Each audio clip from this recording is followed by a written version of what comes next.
We're live? You're live. We're live. All right. We're back. We haven't been around in a couple of weeks, or since the week before last. I want to apologize for folks that might have been trying to catch up with us last week, but the work that we've been doing over the last 2 weeks, leading up to, of course, the show that we have, or the presentation, I should say, not show, the presentation that we have, the panel presentation that we have on the workshop headed out over at Casa de las Americas, which is running this week, as a matter of fact, pre-recorded presentations that are running this week. And will be, as I said, we have a presentation there with some other folks that contributed to us not being around last week. So anyway, I want to apologize for that. But we're back. Matt, how are you? I'm good. I'm good. We had a little bit of technical difficulty this morning. Yes.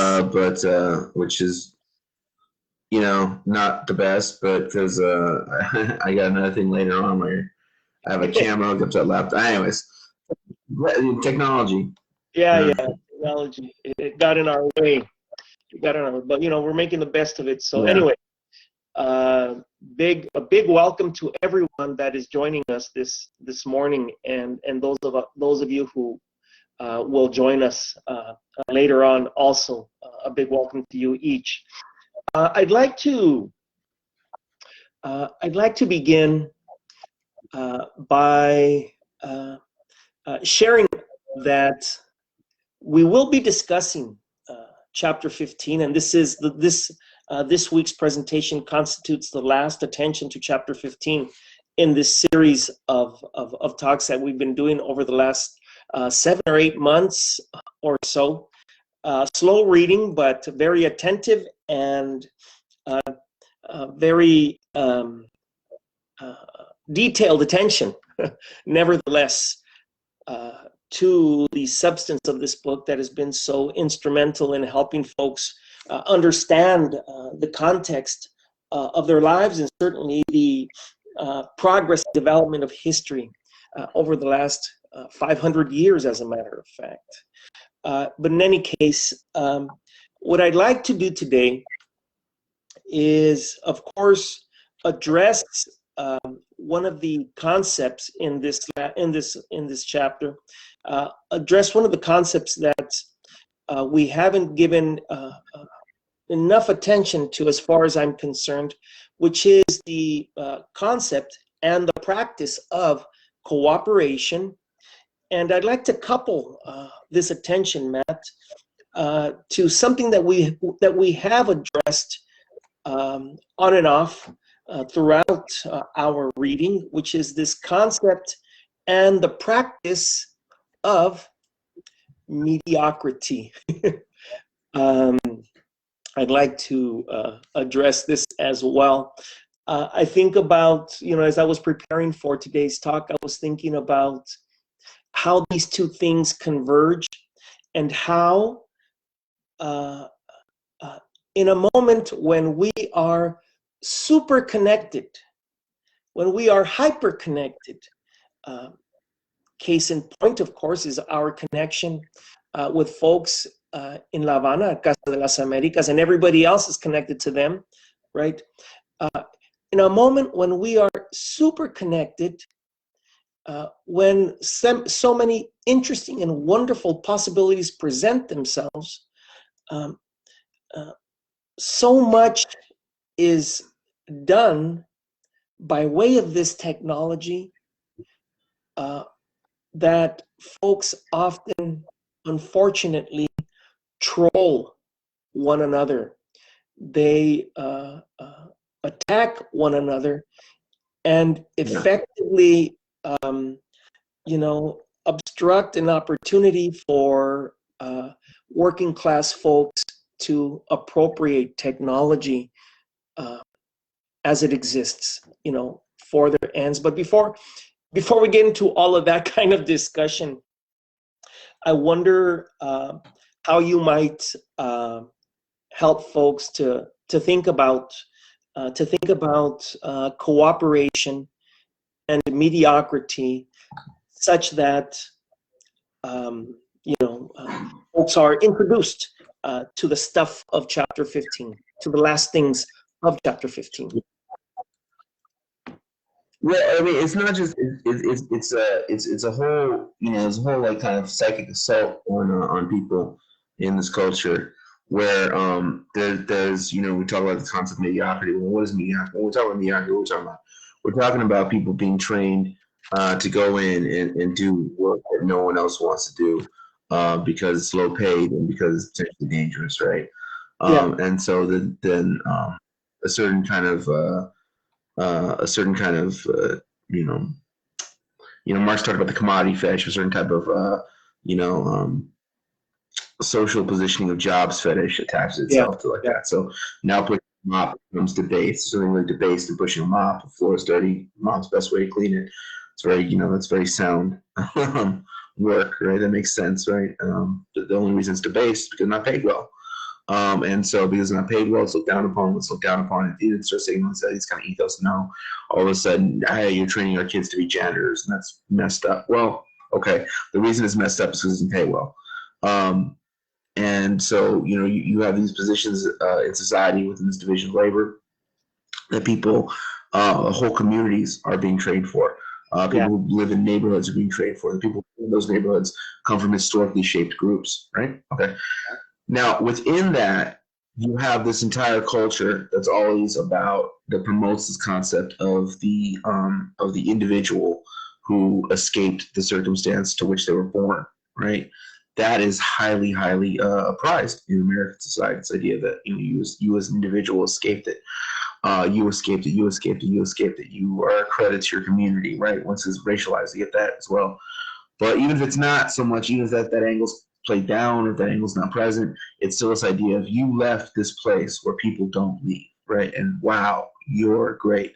As opposed to the idea that, well, why should this place, why should this block of, why should this, this square mileage be a place that people don't escape? Why should it be a place where people need to escape? What is the difference between these things? I mean, like I've actually spoken I've had an opportunity to speak at the University of Cambridge, and I've also been witness to some speeches and whatever at Harvard, right? Which I was not speaking at the time, but I was there, kind of present with much of it. And it was some of the most ridiculous thing I ever seen, and it was the most absurd, unsubstantiated, not intellectually rigorous, just ridiculous things that I've ever seen in my life. I know of a paper that got produced at Stanford, and everyone was so excited about it. But it was so basic. It was just basically about, Mendez versus Westminster. Now, because nobody cares and nobody's invested over at Stanford in Chicano history, someone could show up with a paper on Mendez versus Westminster, and we'll be like, oh my God, this is groundbreaking. This new. Nobody's ever heard that, and we here at Stanford are breaking the story. But if you try to present that at let's say, Cal State Northridge as some type of groundbreaking paper, you'd be laughed out the building. So this idea, first of all, we gotta really understand, where are these ideas of mediocrity coming from? What is being valued in the society? And what is actually happening? Because what's actually happening is just four walls, But these four walls, and having spoken these four walls, is going to be differentiating where you get, how much you're going to get paid, where you get to go, what gala you get to speak at, who's going to give you a toast, whether or not your name's going to be cited and remembered, whether or not you're going to live on after you're dead because people remember you because you went to this one place that had this one piece of paper and then this whole machine behind you. So that, that is when we talk about, mediocrity and whatever, we have to look at the context of the world that people enter into and compete within, and that shapes them outside of themselves, right? Now, the answer is well, what do you do about it? Well, what you do about it is that, what Marxism teaches us is that regardless of people's opinions or awareness, right, regardless of what you think or the things that you are aware of that exist outside of you, even if you're not believing in a lie or something like that, there's just things you don't know. Those things exist. Whether you know a thing or not, it exists, right? So there is a world that exists outside of you. So there is something about a well-crafted argument that is well-researched and the points, connect to each other, right? There is this thing, there is excellence that exists outside. It's not arbitrary. It's not, it's not arbitrary. It's not invented. It's not whatever. There's something, it when you see it, right? When something is just layered and prepared, and it's just one point connects to another, and it connects to larger bodies works that precede it, and with the intentions to connect to work that will succeed it, right? And so that's what we should strive to do. We should strive to be excellent. We should strive to be excellent, and there is excellence. I mean, it's not wholly invented or just in the minds or whatever. What I'm speaking against is this kind of like elitism that's based on nothing. It's elitism based on conquest, elitism based on history of oppression, right? So that's what's from talking about going to these major schools, the Ivy League, the be a Rhodes Scholar, all these kinds of things. That to me is not excellent. That's you're participating in the recreation of the dominance of those institutions, but that does not necessarily mean you're excellent. I mean, I've been to these places and I've seen things that were horrifically underprepared and underwhelming. Yeah. Well, I'd like to draw attention then to the forces that contribute to this kind of mediocrity that we're talking about, or that certainly is a subject that surfaces for me quite prominently in this particular book. And I'd like to talk about the fact that again, returning to the concept of machinery, again returning to the concept of technology, and examining the ways in which the imposition of machinery as technology in workspace figures in not just the speeding up of production, right, but certainly also in the augmentation of surplus value. And in preceding chapters, of course, we've talked about how machinery as technology in workspaces contributes to this. And in any case, what I'd also like to say, in addition to this understanding, right, is that to the extent that technology contributes to the cheapening of production and the cheapening of the value of workers, that is, to reducing the cost of labor value for capital, it suspends a greater number of workers, expels a greater number of workers, a greater number of laborers from the factories, right? And then what this does is it subverts, right, the introduction and the promotion, the expansion of value in society, as value, right, is harnessed by capital, and as value then is, or rather as commodities are produced by capital in its interest for both exchange value out in society, and then of course folks use once they consume these particular commodities. I'd like to turn attention to something actually now from the particular reading tied to this particular concept that we're addressing now, and I'd like to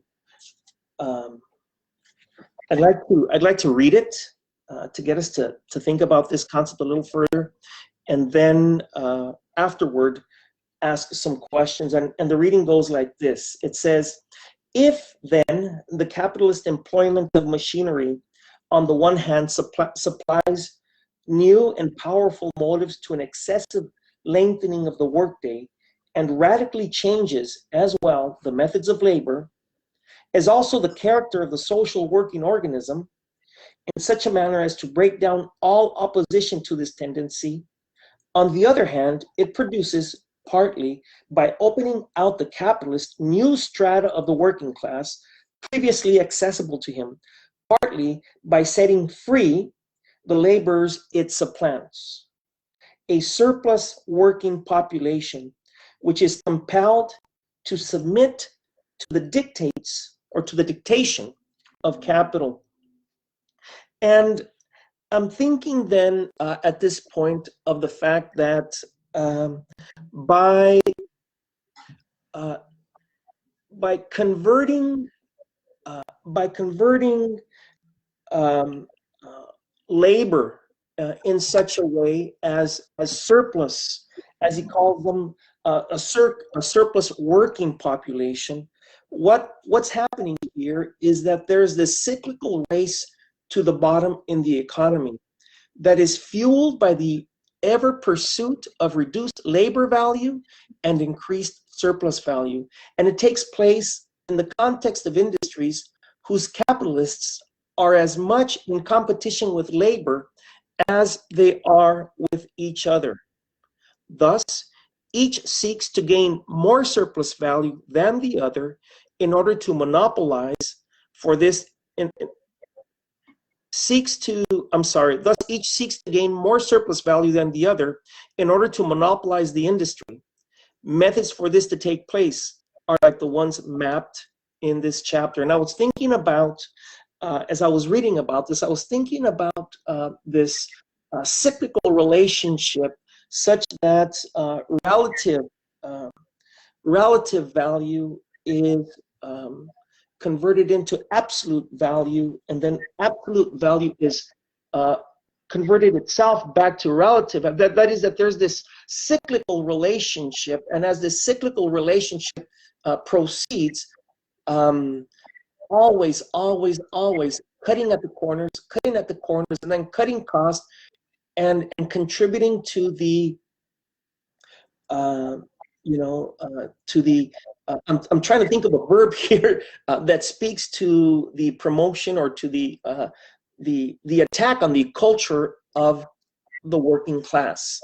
Anyway, I'd like to turn it over to you to see what it is you think about.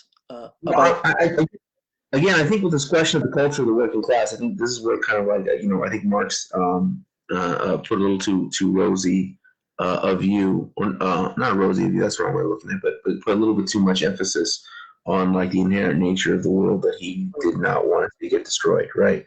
Yeah. I mean, because he keeps talking about the shoe cobblers and this and that, and the skilled tradesmen. The world of skilled tradesmen is having something that was very beautiful, and something that was very wonderful, and something worth preserving, right?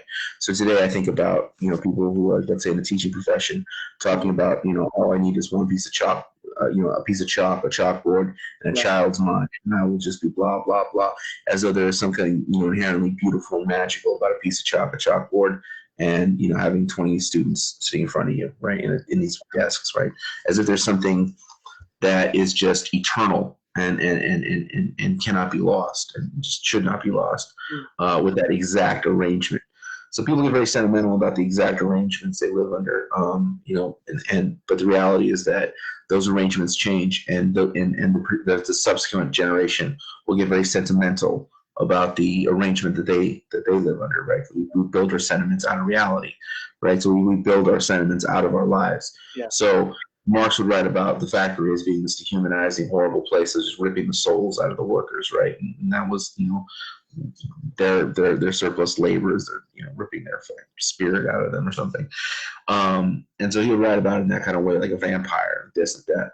But the reality is that later on, people would get very adjusted to factory work, right? So by the time that was a movie like On the Waterfront's being made, the whistle blows and everyone, marches in their overalls.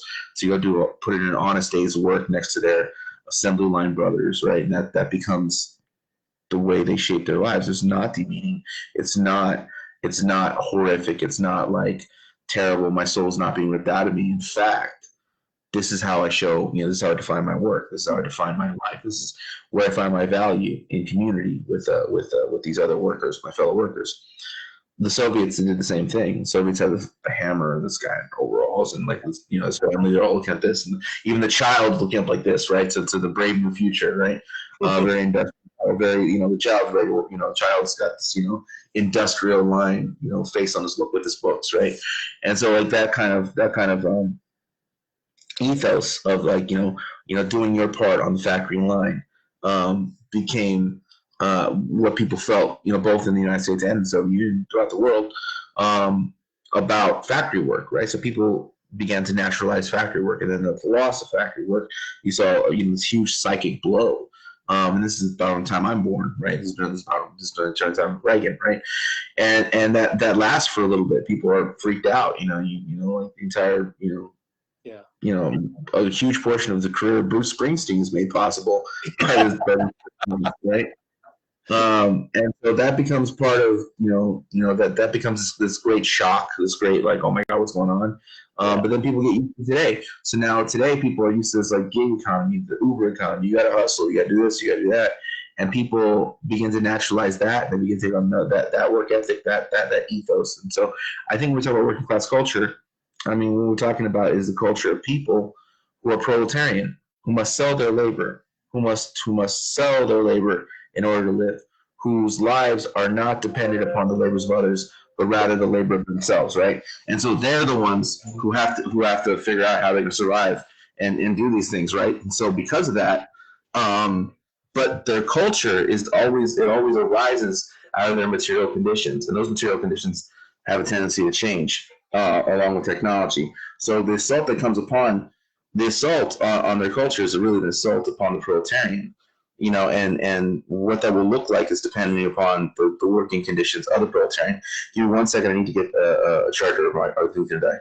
Sure. I'll tell you what. Maybe. I need charger. I need the charger.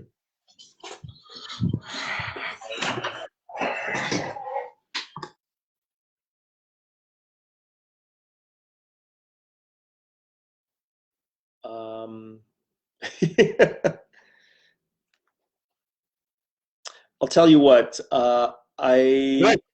Mike's good. All right. I just didn't know it was. I'm walking around the house, so I need to like. Okay. I need to guard my secrecy. Okay, no problem. So actually, what I'd like to do is I'd like to talk about not just the machinery of capitalism and its capacity to exclude and extract and hyper exploit or facilitate the hyper exploitation of the working classes. But I'd like to talk also about, if you will, the machinations of capitalist technology. In other words, I'd like to talk about the ways in which capitalist technology breeds a set of politics, breeds a set of relationships that contribute to its misrecognition. In other words, that working people are placed in situations by capitalism that they, on some level, see as a product of themselves, but are effectively a consequence of conditions that they did not generate.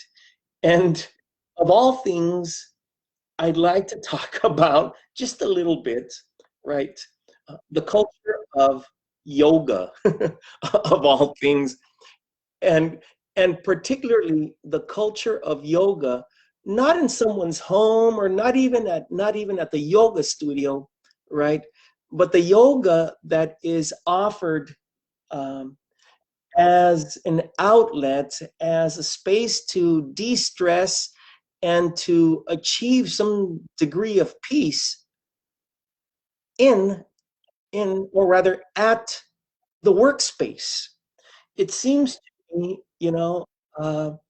that to the extent that those of us who are alienated and isolated and excluded from exercising any human or rather contributing any of our value into the production of whatever it is that is produced at work.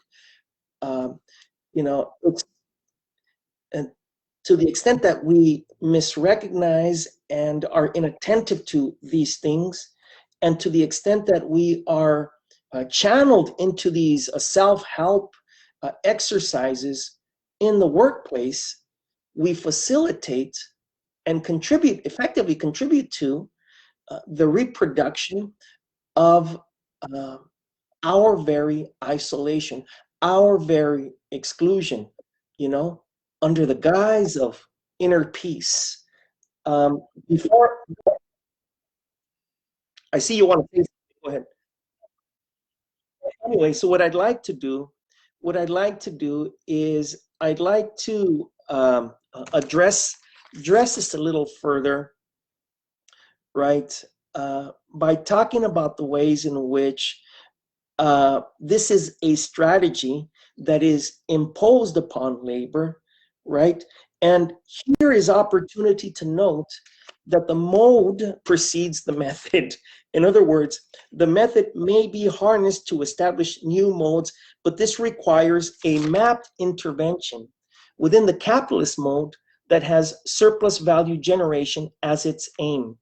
Machinery cheapens production costs by converting variable costs to constant ones. It standardizes labor costs such that technique is replaced by machinery, and all humanity ends up being an appendage of machinery, and this deadens imagination and intellect and is used to protect against labor agitation. So in other words, to the extent that people are at peace with themselves, however anxiety promoting labor is, to the extent that people are at one, are so-called or appear to be at one with the world, right? They contribute to their own pacification and to the continual extraction and march of capitalist history. Marx writes on this particular subject. He says that the whole system of capitalist production is based on the fact that the workman sells his labor power as a commodity. Division of labor specializes its labor power by reducing it to skill in handling a particular tool. So soon, then, with the use value, the exchange value too of the workman's labor power vanishes. The workman becomes unsaleable, like paper money thrown out of currency by legal enactment. That portion of the working class, thus by machinery rendered superfluous, i.e., no longer immediately necessary for the self-expansion of capital, either goes to the wall in the unequal context for the old handicrafts and manufacturers with machinery, or else floods all the more easily accessible branches of industry, swamps the labor market, and sinks the price of labor power below its value. Turn it back to you, Matt.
Yeah.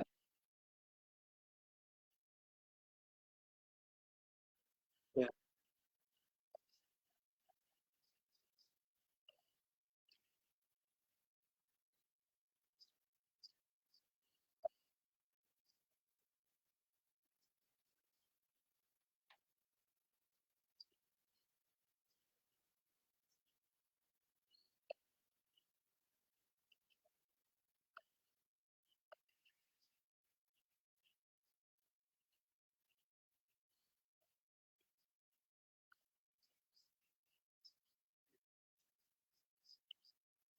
Yeah.